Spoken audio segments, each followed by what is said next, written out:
ప్రభువైన యేసుక్రీస్తు నామమునకు మహిమ ఘనత ప్రభావములు చెల్లును గాక. ప్రభువు నామమును బట్టి ప్రార్థన చేయవాడెవడో వాడు రక్షింపబడును. రోమా 10:13.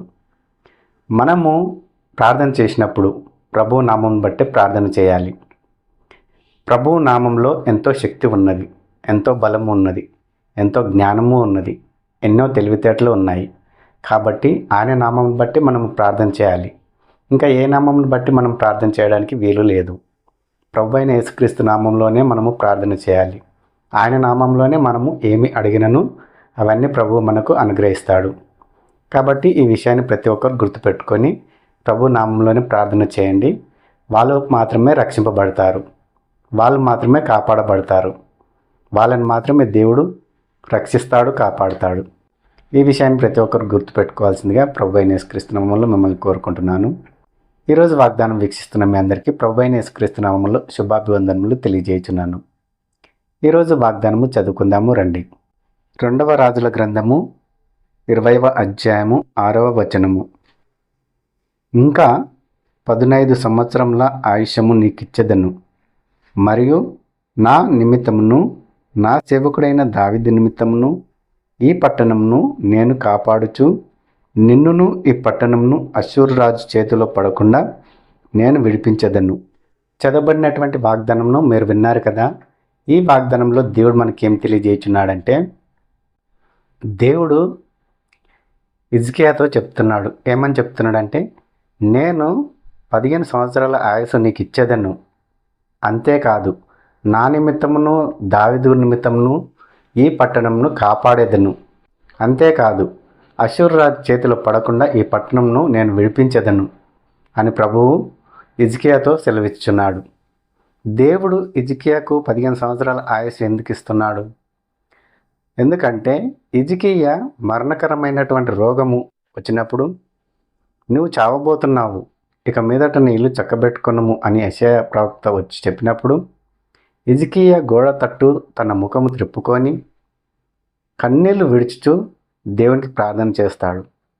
ఎప్పుడైతే కన్నీళ్లు విడుస్తూ హిజ్కియా ప్రార్థన చేస్తాడో దేవుడు వెంటనే హిజ్కియా ప్రార్థన విని మళ్ళీ యెషయా ప్రవక్తను దర్శించి, నువ్వు వెళ్ళి హిజ్కియాతో చెప్పుము, అతనికి నేను 15 సంవత్సరాల ఆయుసును ఇస్తున్నాను, అంతేకాదు నా నిమిత్తమును నా సేవకుడైనటువంటి దావీదు నిమిత్తమును నేను ఈ పట్టణంను కాపాడబోతున్నాను, అంతేకాదు అష్షూరు రాజు చేతుల్లో పడకుండా నేను ఈ పట్టణంను విడిపిస్తాను, నువ్వు ధైర్యంగా ఉండు, దిగులు చెందకు, భయపడకని ప్రభువు హిజ్కియాతో సెలవిస్తున్నాడు. హిజ్కియా పరిపాలిస్తున్నటువంటి రాజ్యం పైకి అష్షూరు రాజు దండెత్తబోతున్నాడు. కాబట్టి ఆ అష్షూరు రాజు చేతిలో ఆ పట్టణం పడకుండా ఆ పట్టణంను నేను విడిపిస్తాను, అష్షూరు రాజు చేతిలో పడకుండా నేను విడిపిస్తాను అని ప్రభువు హిజ్కియాకు సెలవిస్తున్నాడు. హిజ్కియా వలె మనం కూడా కన్నీళ్లు విడుస్తూ దేవునికి ప్రార్థన చేసినట్లయితే దేవుడు మన మొర వింటాడు, మనకు జవాబు అనుగ్రహిస్తాడు. అంతేకాదు మన కుటుంబాన్ని రక్షిస్తాడు, మన బిడ్డల్ని రక్షిస్తాడు, మన గృహం చుట్టూ ఎల్లప్పుడూ అగ్ని ప్రాకారము కంచె వేసి తన దూతలను కాపుదలుగా ఉంచుతాడు. కాబట్టి మనము భయపడవలసిన అవసరం లేదు. మనకెంతటి రోగం వచ్చినా సరే, ఎంతటి వ్యాధి వచ్చినా సరే మనం భయపడాల్సిన అవసరం లేదు. మనము కన్నీళ్లు విడుస్తూ ప్రార్థన చేసినట్లయితే మన దేవుడు తప్పకుండా వింటాడు. ఆయన మన మొర వినే దేవుడు, మనల్ని స్వస్థపరిచే దేవుడు, మనల్ని కాపాడే దేవుడు, మనకు ధైర్యం చెప్పే దేవుడు. కాబట్టి జీవం కలిగిన దేవుని మనము విడవక ఆయన్ను గట్టిగా అత్తుకొని ఉండవలెను. ఆయన్నే మనం సేవించాలి, ఆయన్నే మనం ఆరాధించాలి, ఆయన్నే మనం పూజించాలి. ఆయన చిత్తమును మనం నెరవేరుస్తూ ఆయన మార్గంలో నడుచుకుంటూ ముందుకు సాగిపోవాలని ప్రభువైన యేసుక్రీస్తు నామములో మిమ్మల్ని అందరినీ కోరుకుంటున్నాను. ప్రార్థన చేసుకుందామని ప్రతి ఒక్కరు తలలు వంచండి. పరలోకమందున మా తండ్రి యేసయ్య, నీ ఘనమైన నామం కొందనాలు నేను స్తుతులు తండ్రి, స్తోత్రములు నాయన.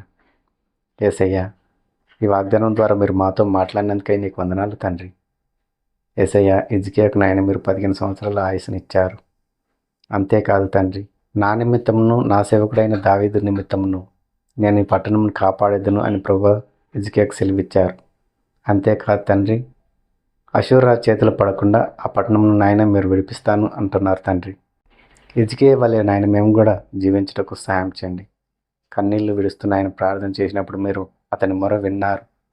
అతనికి నాయన మీరు సహాయం చేశారు, అతన్ని స్వస్థపరిచారు. ప్రభు అతని పట్టణంను కాపాడారు. మాకున్న సమస్యలను బట్టి, కష్టాలను బట్టి, కన్నీళ్ళను బట్టి కన్నీళ్లు విడుస్తూ మేము ప్రార్థించటకు సహాయం చేయండి. ఇంకెందరైతే నాయన ఈ వాగ్దానం చూస్తున్నారో వారందరినీ మీరు దర్శించండి, కనికరించండి, కృప చూపండి. ఈ వాగ్దానం చూసిన ప్రతి ఒక్కరు తమ హృదయాలను మార్చుకొని నీ వైపు తిప్పుకుంటూ సాయం చేయండి. ప్రతి ఒక్కరి జీవితంలో నాయన మీరు అద్భుత కార్యాలు చేయండి. ప్రతి ఒక్కరికి ఉన్న సమస్యల నుండి విడుదలను అనుగ్రహించండి. పాపం జీవితం నుండి విడుదలను అనుగ్రహించండి. యేసయ్య కనికరం గల దేవ, ప్రేమ గల తండ్రి, నీకు వందనాలు, స్తుతులు, స్తోత్రములు చెల్లించుకుంటూ మమ్మల్ని మేము తగ్గించుకుంటూ నీ నామం నచ్చుకుని వేడుకుంటూ యేసుక్రీస్తు నామంలో ఈ మనవులు సమర్పించుకుంటున్నాము తండ్రి. ఆమేన్. ఈ వాగ్దానం చూశారు కదా. ఈ వాగ్దానం మీకును మీ కుటుంబంలోకును ఆశీర్వాదకరంగాను దీవెనకరంగాను ఉన్నట్లయితే ప్రతి ఒక్కరు ఒక లైక్ చేయండి, మీ బంధుమిత్రులకు షేర్ చేయండి. ప్రతి ఒక్కరు సబ్స్క్రైబ్ చేసుకోమని ప్రభువైన యేసుక్రీస్తు నామములో మిమ్మల్ని అందరినీ కోరుకుంటున్నాను. ప్రభువైన యేసుక్రీస్తు కృప మీకును మీ కుటుంబంలోకును తోడై ఉండును గాక.